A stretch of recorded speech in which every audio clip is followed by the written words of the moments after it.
a post-holiday version of the Jeff Dubay Show. We're still festive. Are we festive? Festive, Ron? Festive, Jason? Sure. As festive as I'm going to be for 7 degrees. Festivus for the rest of us? Chilly walk down here, but it woke me up a bit. It was character building. My tits are freezing. Oh, my God. I just went outside for like a couple of minutes just to meet a buddy. I mean, my boobs are cold. It's ungodly out there right now. It is outrageous. I mean, we're such pussies. It's still above zero. Still. Well, see, I mean, it gets way worse than this. And you know what? When it comes to the weather and you know what defines unbearably cold, as long as it's not that windy. I mean, I can honestly get through single digits without too much problem, as long as it's not windy. I mean, once you start getting down into the teens or even the 20s, and the wind starts howling, that's when you're in trouble. I mean, that's the combo that I just cannot overcome. We've been spoiled though too, though. It's been nice. So these single digits they feel colder to me now. And because of the brown Christmas and everything, it just didn't feel cold for Christmas. And now all of a sudden, boom. We had a crazy stretch of warm weather. Yeah. I mean, we really did. I mean, it wasn't, no one was running around in shorts or anything, but I mean, it was what in the 30s and 40s a little bit even. I mean, we got into the 40s. I mean, we had some crazy. It's like there's this big ice skating rink over, kind of like, I think it's like off Bryant. It's either off Bryant or off Lindale, over in the Lynn Lake area. And I mean, it hit 50 degrees, and the thing just turned into a giant puddle. And then, but then a couple days later, this is a couple weeks ago. Then a couple days later, it got cold again, and it's like I go by on the bus and I look at him like, I mean, I think there was a perfect rink again. I mean, I'm like, these guys. Well, I mean, these guys like maintained it and did a great job with it. It was like, but then again, a week later, 50 swamp again. And so it's just I feel bad for the kiddos looking for a place to skate uptown. They're not finding it. Well, it looks like it's settled in, looking at the long-range forecast, if you want to believe it. It may finally be here for an extended period of time. To your point, 2 weeks from now, maybe 9 degrees will feel warm, but right now it's a little bit of a rude awakening. What got me this afternoon, you forget how bad the sun can be when it's reflecting on bright snow. Oh, God. So you have the sun on the bright snow, and then you're trying to, when it's like driving downtown, sun shining through, it's hitting part of a building, hitting you right in the face. You can't see where you're going. You got people all over the place because nobody pays attention to crosswalks. I mean, why do that in Minneapolis? It's not like there's buses and trains and cars and cars speeding through. Yeah, I'm a very rude pedestrian. I take liberties. Well, you know what? So am I too. I kind of figure if you're the person who hits somebody, that's more on you than the idiot walking in the street. I also have a hard time. You're going to lose that battle. Well, but I'm also thinking I got to be in more of a hurry to get somewhere because I'm outside freezing my dick off. All right, and you're in a car. Yeah, you got the heat going. Hey, let's set the stage for folks here. We are at Devil's Advocate, 10th and Marquette. That's where we've been from the very beginning. We love these folks because they invested in an idea, in a concept. I mean, they got sold a bill of goods when you think about it. Damn straight. I mean, we couldn't start the show without a sponsor 3 months ago. And Sean Bernard came in here and said to these people, basically, we want you to pay for this. And they said, well, what is this? Well, it's nothing. It doesn't exist. We know somebody who will. He's going to come in here and talk into a microphone, and people will listen, and it will be worth advertising on. But the show doesn't exist, and it's part of a network that we're just kind of, that also doesn't exist. A concept. Did Sean take the Seinfeld approach? It's a show about nothing. We got nothing. Kind of. I mean, we got a guy. He's just going to show up and talk. So I don't know. Okay, we're in. I don't know if I should respect the hell out of the folks here at Devil's Advocate or question their judgment, but I do a lot of both. Yeah, well, gratitude is definitely in order. Hey, Tony, what's up? That's Tony the bartender. He's a cool guy. He's been on the show twice. Talks hoops. He's got the website northernexposurehoops.com. Is that what it is? That sounds really close. I don't know. We should write these things down. We should have a little list of these things. For everybody. Well, I should write my name down. I mean, I've lost. I'm slowly but surely losing my mind. But so we are at Devil's Advocate, and by the way, they got some great stuff going on here. On January 1st, in case you've been living under a rock. The Gophers are playing in a New Year's Day bowl game, and they got some festivities here on January 1st. They got they're doing a January 1st New Year's Day bowl game brunch. So like 11 to 3 or something. Yep. I put something on my Twitter, so go to my Twitter account or my Facebook account, and you get the details. I posted the picture, and so it's a good place to come in and watch a game. Enjoy. I had what did I have? We came here and had I came in here on a Sunday for a Vikings game. It had an unbelievable, it was I can't remember if it was a burrito or an omelet. It was a breakfast. I mean, I had to eat it with a fork, and it was giant and full of stuff. It was so good.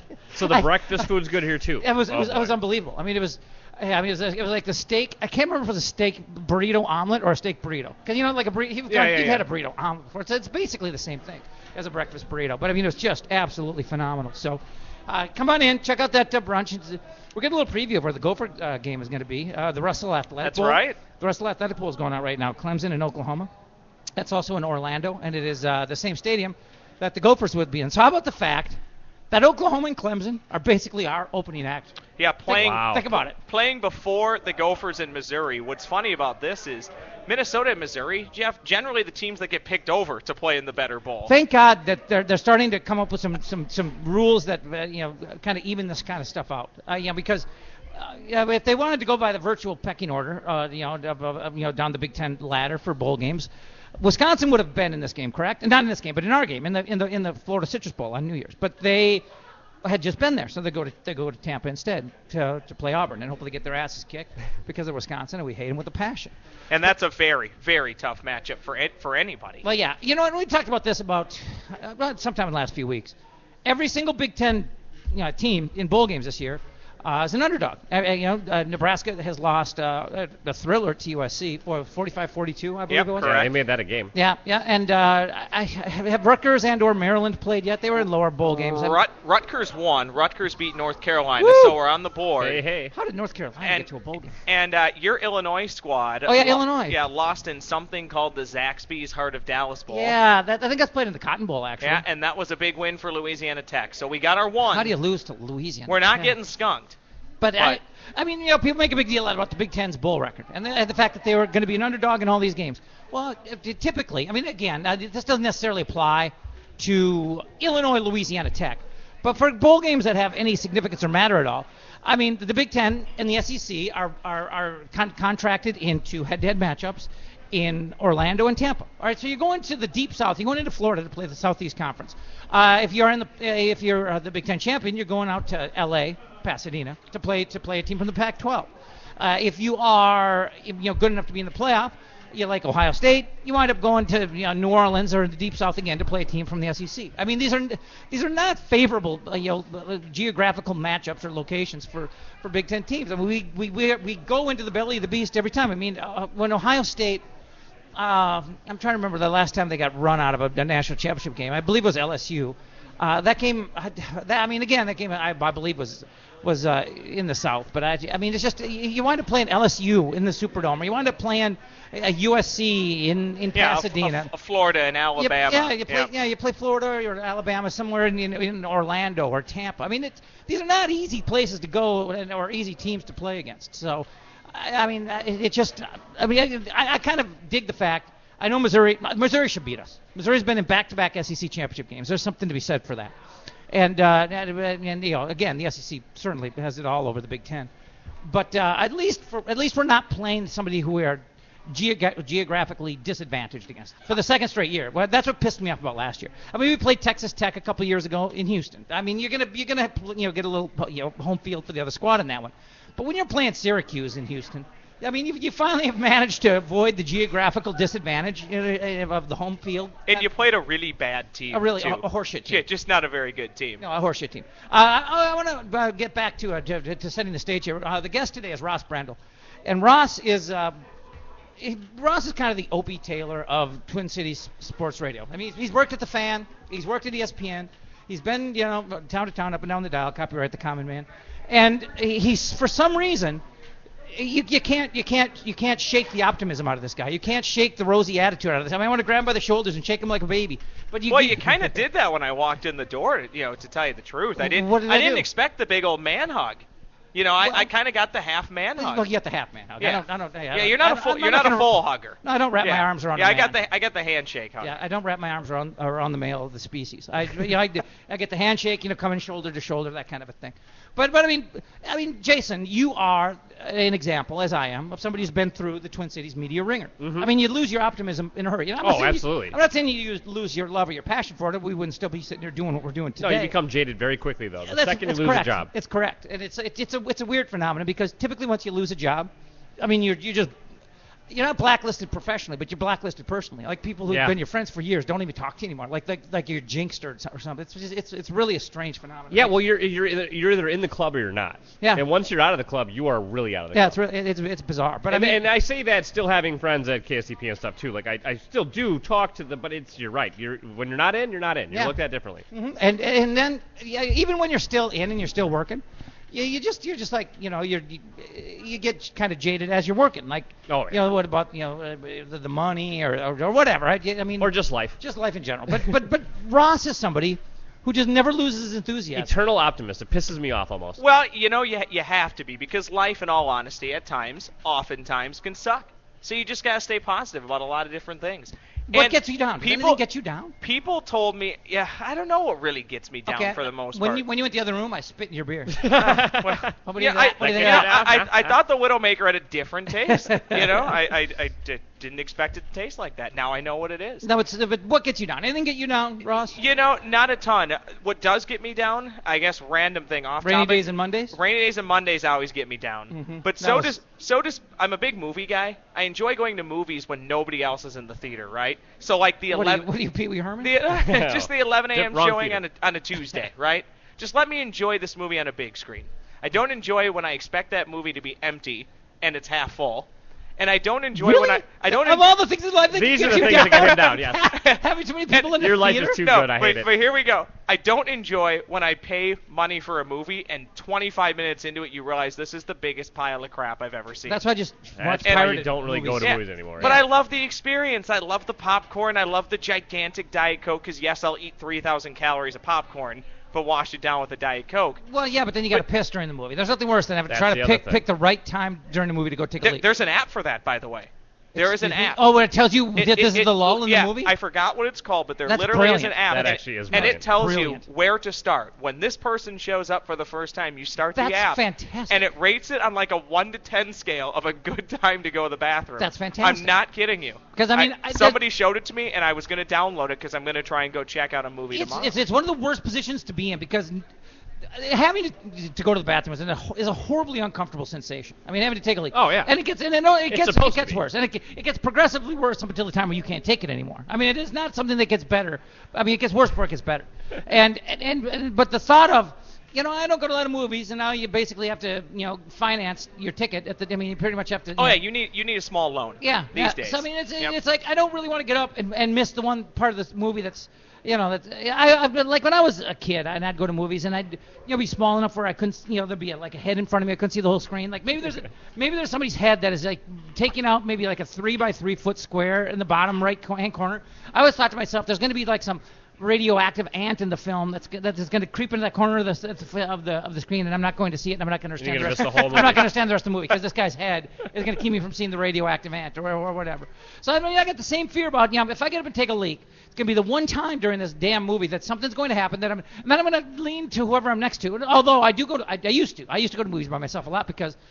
Well, it's the best. I mean, I do prefer movies by myself. Nobody can bug you. Why are you talking in a movie anyway? You go in there, you turn your phone off, and isn't it nice just for 2 hours to have to be off the grid? Yes. Nobody knows where you are. You can't be reached. That's what I loved about having a boat. Just get off the grid. You're not tweeting or Facebooking during the movie, and if you are, I'm going to come punch you. So right. that no live tweeting. Yeah. No. So that gets me down. People who ruin the movie for me. And on the topic, if I can stay on that. For some random reason, I'm not a U of M grad. I live and die Gopher football. Me too. Gopher football losses.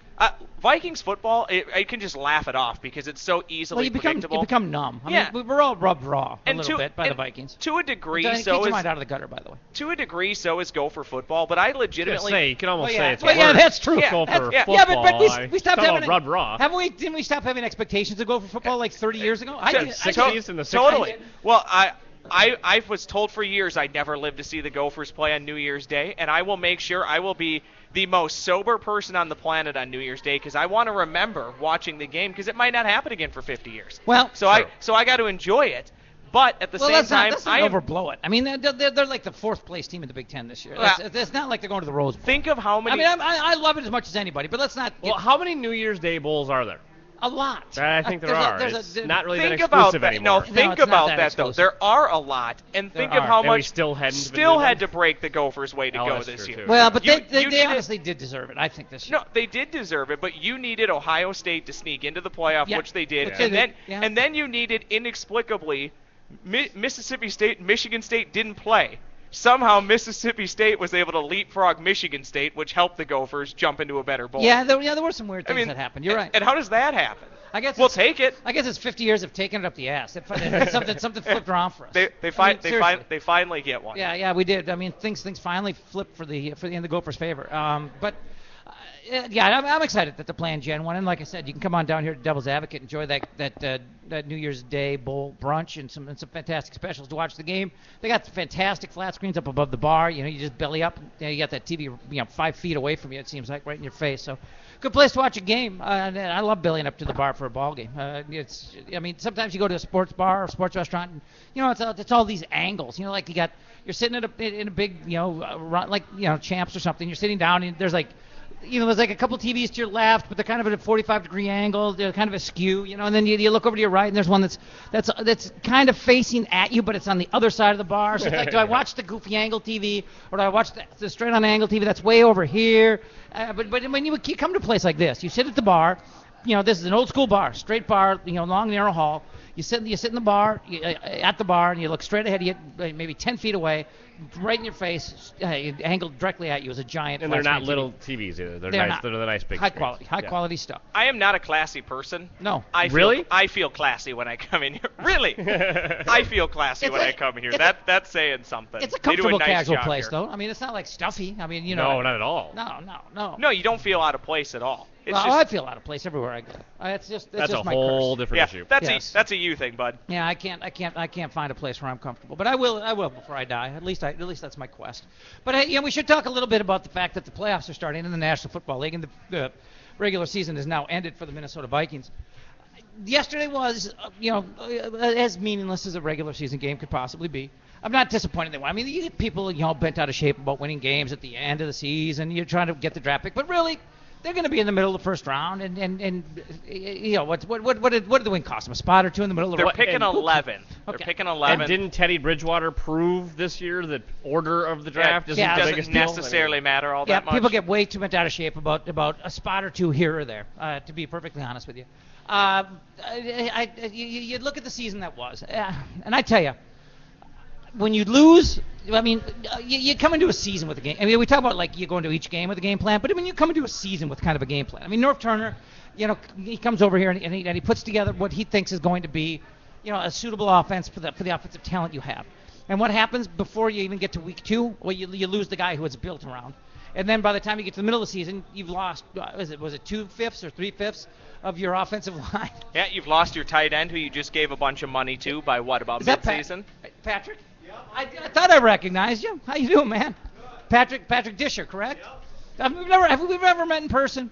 No. I didn't think so. But welcome. Wow, good for you. Well, but this guy, he's awesome. Man of the people to just pick somebody out like that. It's not always easy because you only I don't Facebook stalk dudes. You know what I'm saying? But I know. Patrick, you want to jump on a mic? You can join us if you want. Sure. Bring that chair over. Yeah, and bring your beer. You can drink on the air. You're absolutely allowed. But this is the beauty of the Jeff Dubay shows. I just went through puberty. Did you hear that? Did you hear my voice? I'm still going through it. So let me know when you're done with puberty, so then I know how much longer I have to go. Any rubes who want to be on the show? I mean, typically, we get contacted on Facebook, Twitter, whatever. People can just show up, whatever. Just jump in and be on the show, like Patrick Disher just is doing right now. Yeah. Thanks for coming in. Hey, no problem. Had to come down and check it out here. You've been saying you're going to. Look at Jason. How good is he, by the way? Mike's already Jason potted up, good to go. How about that? I've had enough times where I'm not ready that now I'm always ready. That's part of being unprepared teaches you to learn to someday be prepared. Now Patrick's one of these, I call them inner circle guys. I'm losing my voice a little bit. I think it's the weather's getting to me here. In fact, here's your jug of water. You know what? I might need some water because I've had like 10 Diet Coke. I've had like 10 Diet Cokes. Well, I've had a lot of Diet Cokes, and I think that's kind of got me a little dehydrated. Yeah. But Patrick's one of these guys that I call like inner circle, social media friends. I mean, this is the first time we've met face to face, but I mean, there's a short list of people who have just had my back through thick and thin, and have just been supportive and awesome. And I mean, most of them I have met. like Nick, my buddy Nick, who's down at Deer Run. We've got, I'm going to start drawing blanks, but I mean Chris Hurdler, my buddy Chris, who's working over at Hazelden, Patrick, I mean there's a million of them, and I know I just left out 1,000. I mean I just left, but I don't have time to sit here and try to rattle them all off. But Patrick is definitely in that inner circle of people who have just been outrageously supportive of me, of what we do, of what we're attempting to do, and it's good to finally meet you face to face. Nice to meet you as well. What, do you work downtown? You around here or what? No, I was just out in Minnetonka. Got off a little early, and I had to make it down here. Support the sponsors. I've been trying to do that. I know. Uptown Pond. You pimp Uptown Pond all the time. I think that's awesome. This is the best time of year to work if you choose to go into the office. I take the staycation this time of year. I just don't go in. But for everybody else that I know who does work, they love it. Traffic's easy on the way in, easy on the way home, and then I'm sure you'll tell me the same thing. You go into the office today, is half the people gone, so you get more work done. It's nice and quiet. Yeah, pretty much. Maybe I should save my staycation for a different time. Why? I kind of like this time of year though. I'm a big Christmas guy. Love the holidays, right? Sure. So I love taking this week and a half off. But I hear all the time from my working buddies who work far harder than I do. I guess I won't tell that's my boss. But they always say the same thing. Oh, I love working this time of year. There's nobody in the building.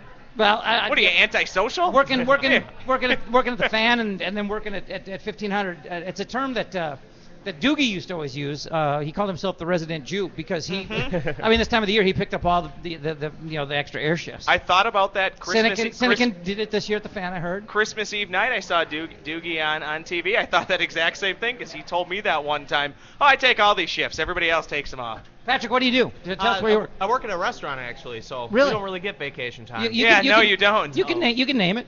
Frankie's Pizza in Chanhassen. Okay. Yeah, I'm not familiar with it. Yeah, it's a good little restaurant here in Chanhassen. I'm actually looking to buy the restaurant and get into the ownership here. Awesome. So dude, that's awesome. First move if we get in is talking to Sean a little bit is try to get on and be one of the sponsors of the Dubay Show. Dude, that'd be awesome. Nice. You've already talked to Sean, huh? Yeah, a few times here. Dude, that's awesome. Sweet. That's awesome. We'd love to have you on board. And we are more than willing to kiss sponsor ass all day long. Exactly. It gets good advertisement. It goes right to the house here. These people are listening to it. They support the sponsors. Mm-hmm. I've seen all your friends on Facebook and try to stay in touch with everyone. Well, that's what I'm talking about. The support has been just unbelievable. I mean, you like you said, you go on Facebook and see all the people who like or follow or do whatever. I mean, whatever. I mean, I'm not a social media guru, but I think it helps to appeal to sponsors. To see that we've got a real loyal group. I almost said clan. I don't like to use the word clan. Yeah, let's stay away from that. It's an uncomfortable word. Everybody's white it at really this is. table. It's just yeah, very uncomfortable. I mean, let's just face it. The KKK ruined the word. They ruined clan. that word. They ruined the word clan for everybody. It is what it is. Exactly. But we soldier on without the worst use of that word. They're now two C words that we're not allowed to really say. Let's throw the other one I'm in fine, the mix, though. I'm Come fine on. without either of them. I'm fine without either of them. But we were just talking a little purple, or at least we're starting to talk a little purple. They go into the season with an idea of what they want to be offensively. And just chime in. The theme of the show is always just people sitting around bullshitting during happy hour. There's no format, no nothing. It's just kind of free form. But anyway, they go into the season with an idea who they are offensively, what they want to do, but they have to scrap it. I mean, they have to scrap it instantly because Peterson's gone, the offensive line falls apart, you're starting quarterback now, you're playing a rookie quarterback. I mean, offensively, during the middle of the year, I mean, there was a stretch where they couldn't score 10. I mean, I think they had 2 or 3 weeks in a row where they failed to get to 10. You kind of felt like you were watching Chili's offense in year one. It was very inept. Yeah, it really was. But I mean, I've got a ton of respect for North Turner, and people kept asking me, who's the right quarterback to draft, going in. And then after the draft, they said, was Bridgewater the right guy? I said, it doesn't matter because North Turner is the right guy. North Turner's an offensive guru. He's an offensive genius. He's a great developer of quarterbacks. And what matters is that you've got a rookie that is going to be brought along by somebody who knows what he's doing as opposed to Bill Musgrave. I mean, and that makes all the difference in the world. I still think Ponder would have had a chance if he would have had better coaching, if he would have had an offensive coordinator that gave him an opportunity. And I think Ponder's got a million shortcomings, and I'm not going to miss him one bit when he leaves. But if Bridgewater got drafted under Musgrave, I don't think his chances to succeed would be nearly as good as they are now, and I think he's got an outstanding chance. But as the season progresses, you see even though the offensive line is a sieve, You see Bridgewater play with poise. You see him sit in the pocket. You see him not afraid to take a hit. You don't see any panic. You don't see the happy feet. I mean, you see a guy who looks like he's been doing this for a long time, and that he's not going to be easily rattled. And I think it's really difficult to rattle Teddy Bridgewater's cage. And imagine if he had some receivers. Well, yeah, and that's the thing too. I mean, like Ross, you said, he lost Rudolph, and I mean that's any quarterback security blanket. Especially a rookie quarterback and a young quarterback. Their big security blanket is always a tight end. Always. And now at the end of the year, you kind of feel a little weird looking at all the money they put into Rudolph when you see Rhett Ellison and Chase Ford looking. I don't want to say they're tight ends you start and you put a ton of stock into. But they look good enough where you go, man, maybe Rudolph didn't need all that money because those guys look like they've settled in a little bit. But when Rudolph's healthy, though, he's more of a game changer. Sure, that's the difference. He's definitely more. And of he's a game changer. He's a better blocker than those guys too, which you don't see all the time. No, to your point, I don't think at the end of this year you could be any happier. I look at this team and wonder how they won 7 games. Your offensive line for most of the year was dreadful. Your best player wasn't on the roster, might not be going forward. You can argue whether he should or whether he shouldn't be. You don't have many receivers to go to. They developed as the season went on. I think Charlie Johnson, whatever we're going seriously, with. Where did he come? Has turned into a very nice find. Mm-hmm. I ripped Greg Jennings for a year and a half wondering what he was doing. How many balls did Greg Jennings drop over a year and a half and you went, what is going on? Second half of this year, you couldn't ask for much more. I thought he looked really good. He caught everything. He was getting open. He looks like he's taking a leadership role. Maybe somebody said, buddy, if you want to be here and get some of that money and play in that new stadium, you might want to step up a little bit. But then you look at Greg, too. If you do follow him on Twitter, he's like God's gift to the community. Oh, yeah. He's like the world's greatest guy. Well, how can anybody not like him? No, I agree. Yeah. I agree. Patrick, are you a Viking fan? You Definitely a Vikings fan. First game at TCF I went to yesterday. Oh, you went? Yeah. Oh, you're gutty. Yeah. Bought some Are you warmed up? nosebleed seats. Oh, yeah. Finally bought some nosebleed seats. Walked down, sat right on 50-yard line. I suppose. 2 rows up. You had some nobody opportunities to advance for ticket location, huh? Definitely, and I just watched Bridgewater the whole game because I gotta say his throwing motion is just messed up. It looks like he's shot putting the ball every single time. Really, you're breaking down mechanics. I don't know. I'm no quarterback guru, but this guy, I mean, he's played well. Yes, we've had. So you're not sold. You're not sold. I'm not 32 sold. was too high of a pick. Well, no, I'm not saying I'm no expert. I mean, he does have a chance, but the people in this community are really drinking the Kool-Aid on Bridgewater, I think. Well, you know what? Early in the season, I thought they were destroying him unfairly. Like when I would say, not the middle of the season, but just prior to the middle. Like he came into that New Orleans game, and like there was a stretch, following that New Orleans game. He had the one really big game at home. Mm-hmm. Atlanta. Yes, where he ran it up against just an awful team. Yeah. How bad is that team? Thank God Mike Smith is no longer an NFL head coach because he's a couple years too late. I mean, I read the quote today where the owner was talking about this is the hardest decision I've ever had to make. And I'm like, are you fucking kidding me? This guy, you had a Super Bowl window. I mean, you had a window of opportunity for years, and with a loaded squad on both sides of the ball. And this guy gets into the playoffs, and he's going for 4th and 3 from his own 30, or 4th and 1 from his own 30. Was that last year or the year before? I mean, just killing your team's chances with horrible coaching and horrible decisions. And then this year, he's got a chance to creep into the playoffs, just sneak into the playoffs at 7-9 if he can just win a home game against Carolina, and he loses 34-3. I mean, this is not a hard decision. The worst coach ever. Think about this. He wins the division yesterday, maybe wins a playoff game, maybe saves his job. Then you got Jim Harbaugh. I still can't sit here today and figure out what happened. How can you? He's an asshole. But I don't care. But I mean, obviously in ways that other coaches aren't even that big of assholes. They went 9-7 this year, and ownership basically destroyed this entire season for him. He didn't derail it. They were destined to be screwed. They derailed it for him in week 2 when these stories started coming out that they were going to let him go, and nobody stood up to defend him. And then they kind of went through the 5-6 weeks of, you think you have a lot of the players saying, well, what's going on here? But I mean, his worst season's 9-7. They missed the playoffs by 1 game, and he's out of a job. Then you have guys like Mike Smith who kept their job way too long, and he could have saved it if he won a playoff game. And now Harbaugh more than likely he is about to become the highest-paid college football coach ever. He's on his way to Ann Arbor, for the press conference and all that stuff, and bringing the family. They're in transit. They're on their way to Ann Arbor, where he will be named the head coach and be given the largest contract in college football history. If you didn't watch his post-game presser yesterday, you certainly need to, because it was. I think he's funny. It was pretty. It was pretty entertaining. He talks. Did you see the question they asked him? Are you going to miss the NFL? They say are you going to miss the NFL? He kind of pauses and looks at him and says, "Is the NFL going anywhere?" Yeah, and then he said something about having the time of my life, like that one song. You know, it was just you think about this, you go, well, where was this the last 3-4 years? But see, when I see a guy like that, you kind of think that some of that is persona. He's playing it up a little bit. I think he's funny, I'm glad he's at Michigan. It's good for the Big Ten, and I hope he does well, except for when they come to TCF Bank Stadium on Halloween or Halloween Eve, whenever that is. Well, I tell you what, I think a good college job is better than a good pro job. They work harder, though. You got to be willing to put in the work. Better than a good pro job, everybody, in case you misunderstood me. Because nothing's better than a good you-know-what job. Wait, can we not say DJ on the show? Okay, a good college say job. Everything else. Okay, a good college job is better than a good pro job. A good pro job is not as good as a good blow job. There you go. But so now we've got that out there. But we're at the bottom of the hour, so let's take a quick break and come back. You know, folks who've listened to the show, they know that I lived in the Uptown area here, right down Pleasant Avenue, as a matter of fact, and on the corner of Pleasant Lake is where Uptown Pawn is. And I have been here numerous times, had numerous business dealings with them. It's just a nice place with good, honest people. Bob Jacobson, the owner, you run the place. You've always been good to me. Thanks, Jeff.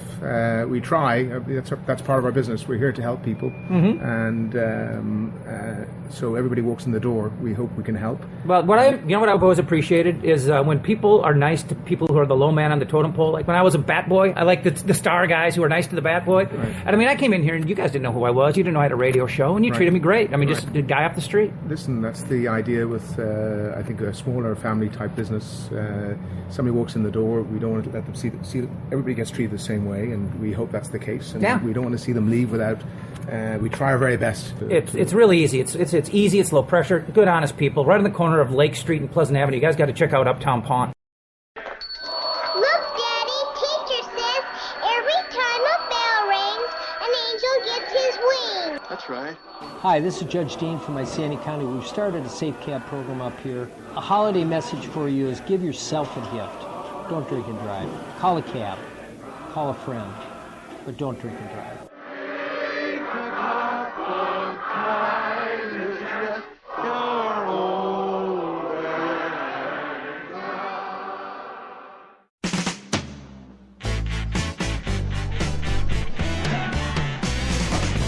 All right, we're back. I'm very hoarse.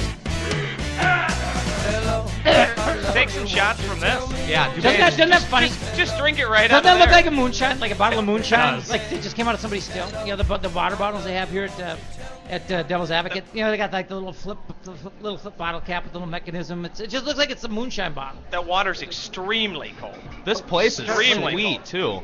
I've never been here. It feels like I'm in the TV show How I Met Your Mother. Isn't it cool? Well, you know what? That's a good an one. interesting reference. Yeah, that's an interesting one. I don't know if I get it. New York bar. I never really watched it. Yeah, New York's definitely been brought. Right. It's from the East Coast. It's funny you said that, because my buddy Jason Lindsay, he's been on the show a bunch of times at fitnessandpersonality.com. Or is it personalityandfitness.com? He's gonna kill me. Just Google it. Yeah, it's either personality fitness. It's personality. Google Jason Lindsay. But he said this is his favorite bar in Minneapolis because it reminds him of a New York bar. Exactly. You both just looks like it. Yeah, it is. It's an old school like New York City kind of bar with the long. It's kind of like not old school. It's like a trendy Greenwich Village kind of a bar. With the long, straight, narrow hall, brick wall, straight bar. Nothing weird or goofy or trendy about it. Just a cool place. And they've got.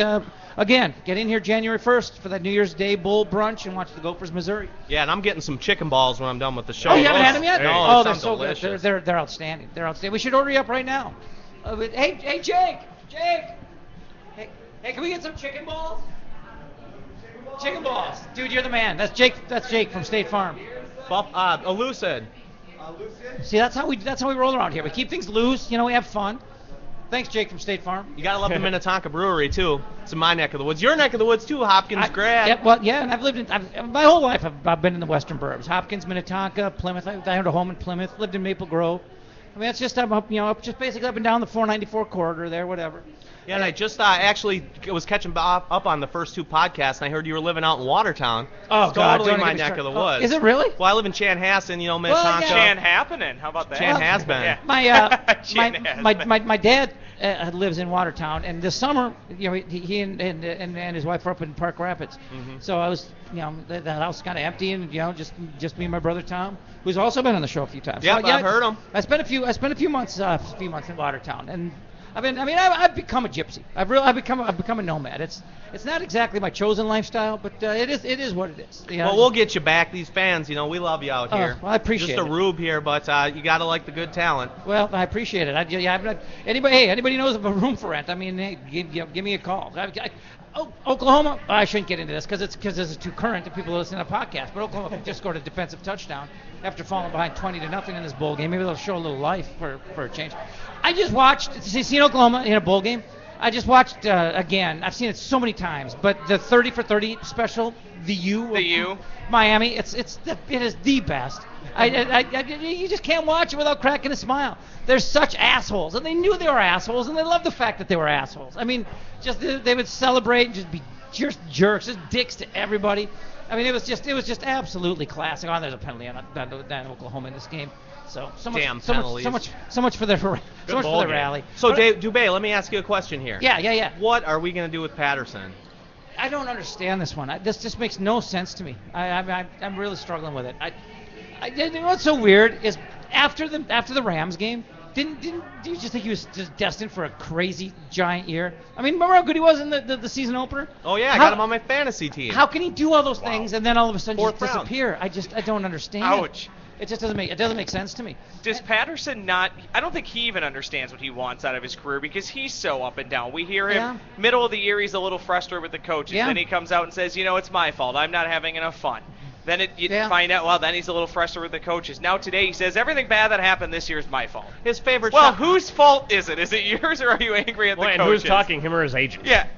It's all confusing. Yeah, and he's saying his favorite hobby is shopping, like in the middle of the NFL season. Maybe getting your playbook, buddy. That reminds me of when Donovan McNabb came to the Vikings. He got down to training camp, and all he was asking people about is like, where's the fast food restaurants? Because he was at a stage of his career. He didn't care about anything. He wanted to know where like McDonald's was. He should be arrested for stealing. Yeah, he should. That year. He couldn't have cared less. Just throwing Hoppers, eating Whoppers. Is it possible that he just can't play the position? Cordero? Maybe he has value. I'm not saying he doesn't have value. You can do a lot with him that doesn't necessarily require him running 10-yard outs and slants. But is it possible that maybe he just can't do it?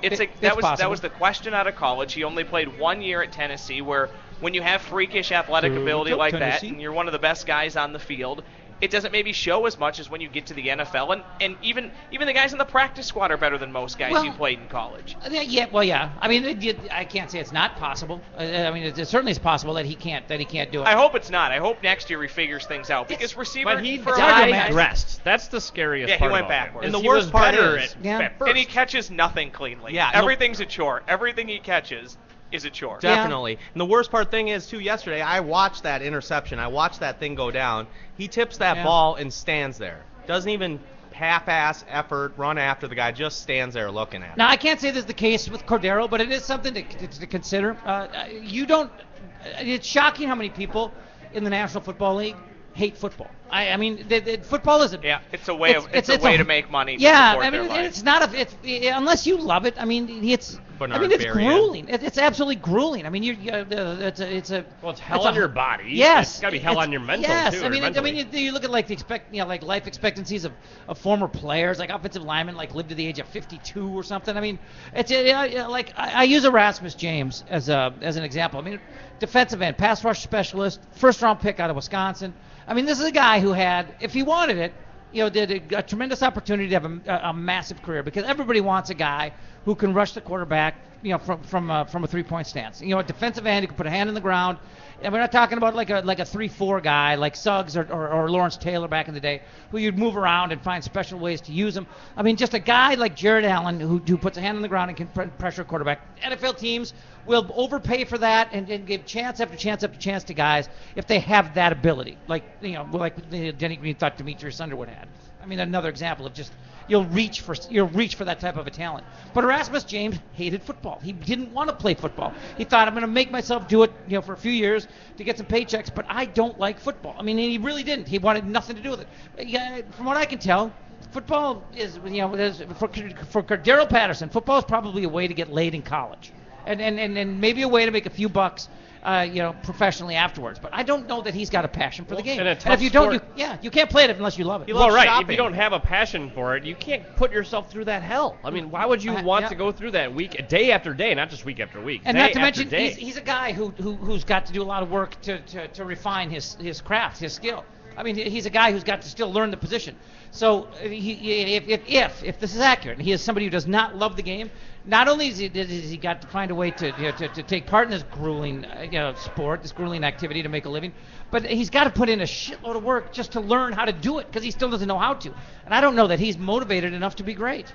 It's, to your point, you have to find, first off, you have to find if you love it. If you don't love it, but you love the lifestyle, you have to find a way to manufacture the love so you can have that lifestyle of making all the money. And he's going to realize about a year or two from now, if he doesn't put in that work, that money's going to dry up. Because if he does go somewhere after the rookie deal, you're not going to get a ton of money. Mm-hmm. Yeah. And if he doesn't put in the effort at the next stop, he's probably done. And he doesn't seem like a bad guy by any stretch. No, he seems like a great guy. He's not a problem. He's not somebody he's not like Percy Harvin, who you just can't wait to get rid of or wait to give away. Like I said. I mean, he's one of the worst human beings you're ever going to encounter. I mean, Percy Harvin. I mean, exactly. Props for him for being strong enough to throw a big heavy weight across the room to try to hit Brad Childress, but shame on him for attempting to murder his head coach. I mean, and then again with Leslie. The problem was you don't like Childress, who's on one opposite end. You don't like Leslie, who's on the other opposite end. Well, who do you like? Yeah. Pete Carroll, who in theory everybody loves, got tired of you and said we can't put up with this anymore. It's shocking. And he puts up with Lynch, so he obviously can handle it. Well, what happened in Seattle is shocking to me. I mean, because they give up a first, a third, and a sixth or a seventh, whatever, to give those to Patrick at the end of the bar here or table. They're so good. All right. Yeah, you gotta try. Jake Patrick is a devil's advocate virgin. So I mean, and he came in here. He's listened to the show. He's heard the fables. He's heard talk about chicken balls this and poor boy sandwich that. But I mean, this is it right here. I mean, this is the first timer coming in on recommendation, looking to try something new. Exactly. On air taste test. Yes, on air taste test. Give us a review. Isn't it a po' boy sandwich? But I'm from Minnesota. I can't say poor boy. I can't say po' boy. I got to say poor boy. And I did that at Popeyes, and once they wouldn't serve me. But it is what it is. I got to say poor boy. How good is that? They're good. That's unbelievable. Exactly how you described it. Nice meat, buffalo sauce, fried up. That's what does it. It's the buffalo sauce. It's so good, so good. It's a chicken meatball buffalo sauce. I mean, but it's better than that. I mean, it has no breading, but it's still crispy because they fry it. So I don't know. Damn, that's good. Holy cow. Yeah, they're super good. I mean, I'm a big fan. But they've caused me to lose my train of thought. Oh, Percy Harvin, yeah, but with Seattle. I mean, they give up a first, a third, and then the sixth or seventh, whatever. But they give up three players, 3 picks. But a first and a third is significant. I mean, if you could have gotten a first straight up for them, that would have been highway robbery. But you get a third and then a late pick too, and they get him. They go to the Super Bowl. He becomes a Super Bowl hero with the return for a touchdown. And the next year, you give him away. I mean, they gave him away for a 5th round pick or whatever. Yeah, he played in 9-10 games. And they were going to release him. I mean, they've been clear about this, that if they could not have gotten a taker, they were going to release him. So they give up 3 picks, 2 very high picks. He goes to the Super Bowl, becomes a hero, and you're going to release him. That's how big of an asshole he is. And the team takes off after he leaves. Yeah. That too. I mean, you can't. It's such a testament to what an asshole this human being is. I mean, it reminds me of back in the. It was the late 80s, early 90s, and the Oakland A's were, crushing in the American League West. And I mean, they were on their way to the playoffs. There was nobody even touching them. And at the trading deadline, they sent Canseco to the Texas Rangers for Ruben Sierra. And I'm sitting in the clubhouse. Because I was a bat boy back then. Yeah. I'm sitting there with Randy Bush when this news story comes across, like on ESPN. And Randy Bush just started laughing, like a belly laugh. I mean, just like doubled over. He was laughing so hard. Randy Bush is like the classiest, baseball guy. I mean, he's like the perfect clubhouse guy. I mean, just a model. He's what a baseball player should be. He's the template of what a baseball player should be. And he just bends over laughing, like doubling over. And I'm like, Bushy, what's so funny? He goes, dickhead. Well, that was my nickname. I mean, he wasn't mad. He goes, an affectionate name. He goes, dickhead, you don't get it. The Oakland A's are going to the playoffs, and they just told the MVP, Mr. 40-40, that we're better without you than with you. That's how big of an asshole Jose Canseco. And I always knew behind the scenes he's one of the worst human beings you'd ever want to encounter in your life. But I mean, other teams, other teams pick up on that too. They know who's a good guy and who's a dickhead. I wish every asshole like that would have the moment like the home run going off his head. Yeah. I want Percy Harvin to have which that happened moment, as a and I Texas want Ranger. everybody to have It wouldn't have happened without the Tricks. He was a Texas Ranger. Yeah, right. But I mean, it tells you like how much people dislike the guy because I mean, Randy Bush. I mean, he like doubled over laughing. He couldn't catch his breath laughing. He's like, these guys are going to the playoffs in the World Series. And they prefer to not have Jose Canseco with them when they do it. I mean, he just couldn't stop laughing. But it's the same thing with Percy Harvin here, except I mean, at least the A's got Ruben Sierra. Yeah. I mean, but I mean, the Seahawks were just, we want you gone so badly that we don't care if we have anything in return. Just be gone. But I'm glad you mentioned Seattle taking off with Patrick when they got rid of him because. I bet it was 2 months ago. I mean, I'm looking at the NFC thinking, what a pile of shit the NFC is. And this is about the time Carson Palmer went down. I mean, Arizona, I got a ton of respect for Arizona, and they have been the most underrated team in the league over the last couple of years because they're good in just about every phase of the game. And obviously, Arians is a fantastic coach. He's just an elite coach. But when Carson Palmer went down, it was over. You knew right away. Drew Stanton was a mediocre college quarterback. He is not taking them to the promised land. Then he gets hurt. Anyway, at the time I'm looking, Seattle's mediocre. They're struggling. San Francisco, you can't figure out the Niners. I'm never, ever going to trust Tony Romo in the playoffs. I'm thinking in fucking November, early November, late October, that Green Bay's going to the Super Bowl, and nothing's going to stop it. And the Lions are always the Lions. Yeah. Proven again yesterday. Absolutely. You're handed a pretty good opportunity to win yesterday's game and literally fumbled it away. But thank God for this Percy Harvin move and the revival of the Seattle Seahawks because Seattle and Green Bay might be the two toughest places to go in and win a playoff game. Maybe New Orleans when they're good. But I mean, you don't want to go to Seattle or Green Bay. And to me, this whole NFC was going to come down to which one of these teams is going to host the NFC Championship game. And thank God it's Seattle by a razor thin margin, by a tiebreaker. And did you guys see that 79-yard touchdown by Beast Mode?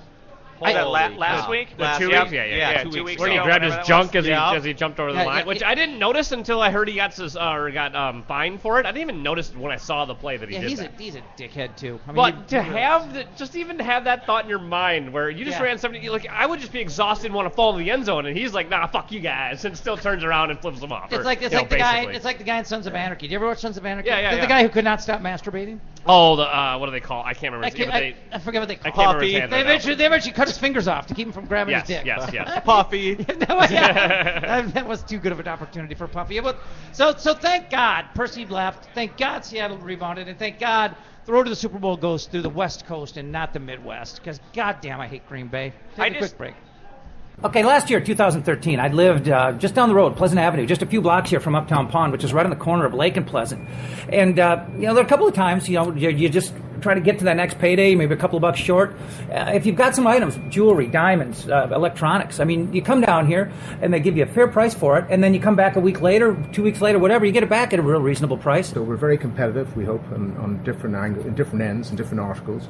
Computers, electronics, TVs, jewelry. We buy, we give loans, and we also have emphasis on diamond jewelry too, that we also try and give credit for the best we can. We're specialists in that area also, so it's an all-round sort of combination. Well, it's a great place. It's a nice, clean place with honest people, and I tell you what, it's got a real family feel to it. As a matter of fact, it's tied into the Strauss family, and I go way back with the late, great Jerry. So, I mean, these are people I know and people I trust. You can find them on Twitter, too, by the way. They're at Uptown Pond, and also on Facebook, Uptown Pond, and uptownpond.net. Hi, I'm Terry Daniel, and I've been a voice actor in Minneapolis for over 2 decades now. How often are you getting compliments on your voice? Now is the time to do something about it. If you're interested in getting into voiceovers, please contact me via my website at universalvoicetalent.com.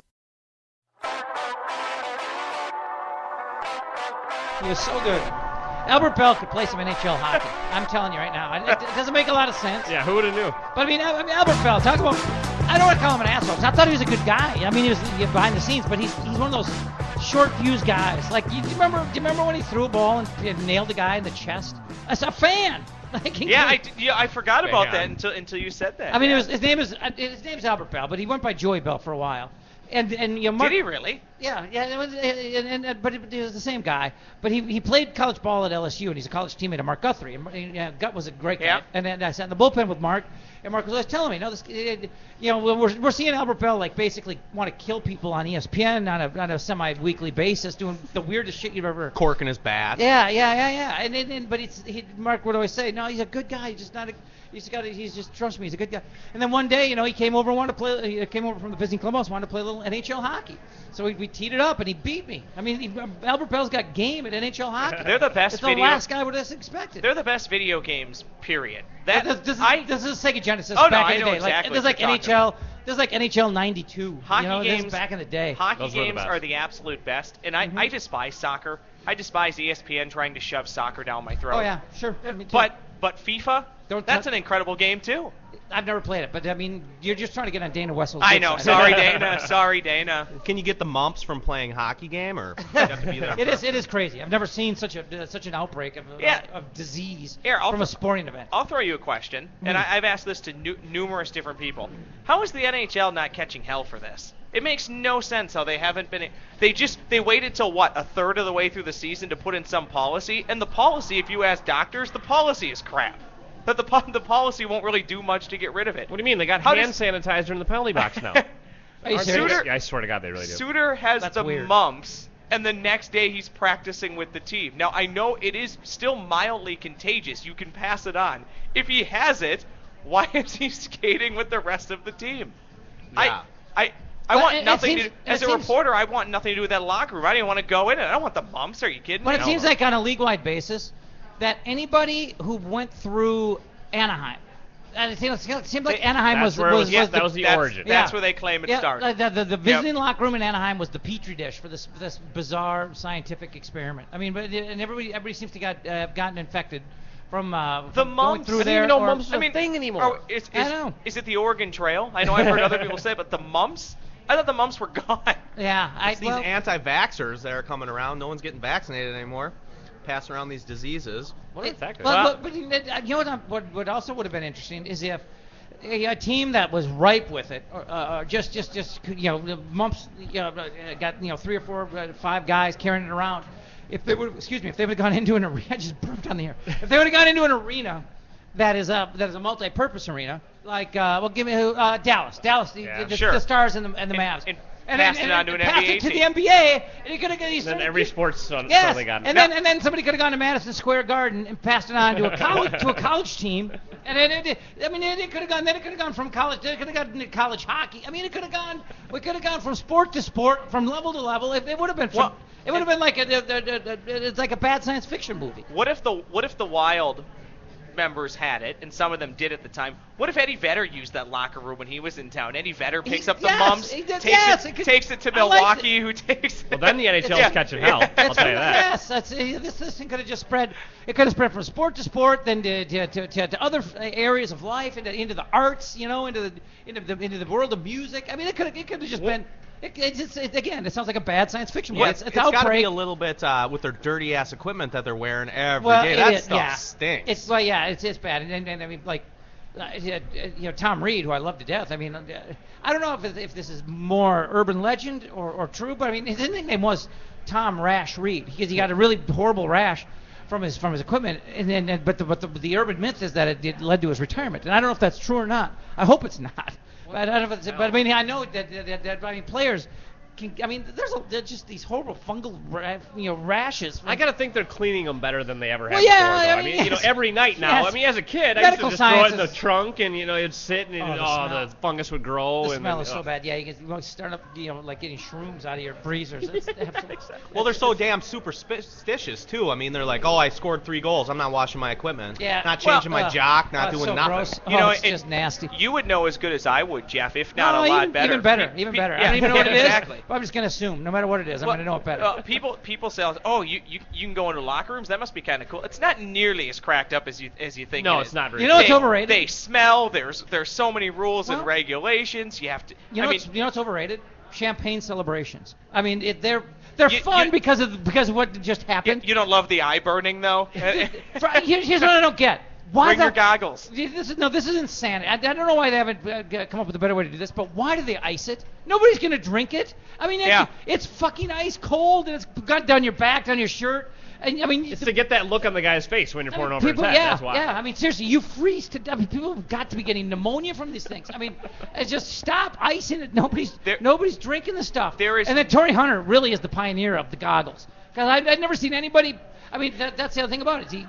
It burns the hell out of your eyes, and it's freezing cold, and you feel miserable, and you can't see a thing. And the last thing you want is your career to end because of it. I think didn't the Twins pioneer the goggles? I think. I don't know if I've ever seen it. I believe it. I thought it was Mike Jackson all those years ago who told the young Twins, "You guys haven't done this before. You need to have goggles." Okay, He basically kind of told them.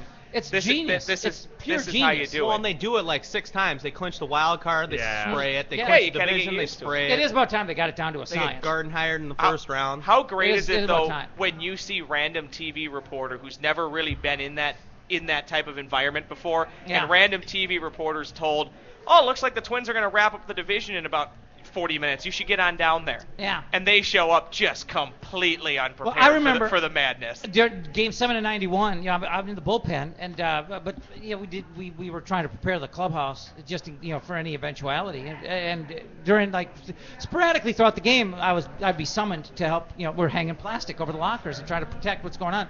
And I mean, I'll never forget being up there in the, whatever. I say I'll never forget, and I can't remember the inning. I think it was the 7th inning where where Knobloch, duped Lonnie Smith, and they had first and third with nobody out, and Morris gets the 3. It would be a 3-2-3 double play. Herbeck to Harper to Herbeck to get out of an inning, to get out of just a massive jam, and keep the game scoreless. But at the time, they had first and third, I believe, with nobody out. Then I can't remember how we got the first out, but then the double play ended it. But we stopped dead in our tracks. I mean, we're hanging up the plastic and stuff for a celebration. But if the team loses and they're going to be coming back up, you can't let anybody see. That there was any thought of a celebration. Right. The champagne has got to be wheeled out, and it's got to be wheeled out quickly so nobody sees it. Anything on, the plastic on the lockers has got to be ripped down quickly. To be able to get up there, they get up there ornery after losing Game 7, and it's like, get this fucking shit off my locker. They'd be mad. So I mean, we stopped dead in our tracks. Like we had almost every locker covered, ready to go for any kind of post game. But but they had that rally going. It's just like everybody just stopped and waited for the thing. And then as soon as out there, what I believe was the call by Joe Buck, and he did a little better than me. But as soon as that happened, I mean, that was a close though. We started busting ass to get that shit hung back up again. So Jeff, is it true what they say? The legend of Big Blackjack Morris not giving the ball up, all that get away from me stuff. You know how it's been played up. It's been played up a little bit, but there's truth to it. There's some truth to it. I mean, it's that Tom Kelly didn't want to legitimately take him out of the game. I mean, he might have gone and gotten a sense or a feel for how he's feeling after 9 innings, and Jack might have just said, "Don't even fucking think about it." I always thought, what would happen? But there was no like TK, like, give me the ball, Jack, you're done. There was nothing quite like that. I mean, TK probably, he went over and got a little feel for how he was doing, how he was feeling. What if he would have done that? Say, give me the ball, would Jack have given it? Or I always wondered that. If Tom Kelly was positively convinced that Jack Morris has nothing left and we cannot send it back out there, he would be able to ultimately say, yes, you're coming out of the game. I mean, Jack would have been furious, but I mean, TK. He would have listened, though. I mean, well, it's kind Tom Kelly's the manager. I mean, if he is 100% convinced that Jack has nothing left and we have no chance if he goes out there for the 10th, then he's not going. That's kind of a chicken or the egg, though, too, right? Because TK was great, so he wouldn't have taken him out if he didn't know for a fact he couldn't go any longer. You know what I mean? Well, yeah, and TK had a ton of faith in Jack Morris, and Jack Morris is the toughest, most competitive, meanest, nastiest son of a bitch I've ever met in my life, and he's a great guy. I love him to death. I mean, he came to the Twins with this reputation of being just surly and gruff. But he's not. I mean, he's a great guy. And he's a great teammate. Everybody loved him to death, and I love him to death. I've always loved listening to him. He's a great guy. He was a great guy when he's a player, but he's the last guy in the world you wanted to compete against because it's like Gary Gaetti until he blew out his knee, and he his persona changed when he became born again. But before he was born again, he was the same kind of guy that Jack Morris was on the field, just so intense and nasty, ornery. I don't care what happens to you as long as I win. That you actually could fear him. I mean, he was intimidating. I mean, they were cut from the same exact cloth. Like I said, Gary changed a little bit, became a little bit softer of a personality, but still a great guy. But I mean, those guys were cut from the same cloth competitively. 30-second 4-1-1. Switching gears, can you give me a 4-1-1 on Knobloch? What was it? What was it like being with him? Was he a decent guy at the time in the early 90s? Yeah. What was that like? Because contrary to popular belief, I have heard conflicting reports on him. I used to love the guy. And Twins Fest, 91. They bring up the guys from the minors that are going to have a chance to make an impact. And, I'd never met him before. And now, hang on. Let me backtrack. Obviously, I'm not condoning domestic violence. Of course beating up your wife like I know he just got in trouble for. But I've heard that on some levels he could be a really nice guy to have a conversation with and talk to. When he came up in 91 for Twins Fest in February, I mean, he talk about Opie. I mean, he was just this little southern gentleman with his hair parted off to the side. He called me sir. I mean, wow. He came up for Twins Fest, and I'm like, hey, can I get you something to drink? No, thank you, sir. No, thank you, sir. I mean, yes, sir, no, sir, to me. All right, I'm a jock washer. I just tell him, hey, back off on the yes, sir, no, sir. I'm a jock washer. But he became a very excitable guy after Game 6 when Puckett hit his home run. They had to pull him aside, calm him down, because he's jumping around yelling, it's over now, it's over, the series is over. It's like, well, you got a Game 7 coming up. I mean, the coaching staff literally had to grab him and pull him into a room and say, Chuck, you got to calm down right now. And I hit him with a hot dog. And oh, no. I hit him. Oh, no, you're that guy? Oh, we were throwing him. Well, take his drink away. I mean, he had some redneck to him, he had some hot hit to him, and as his career went on, he had a little sense of entitlement to him. And he did go through a change. But anyway, we got to wrap it up. We got to get out of here. Thanks to Ross. Thanks to Patrick. We appreciate both guys coming down. Thanks to Jason McGovern and our friends at Devil's Advocate. Back tomorrow with another Jeff Dubay Show.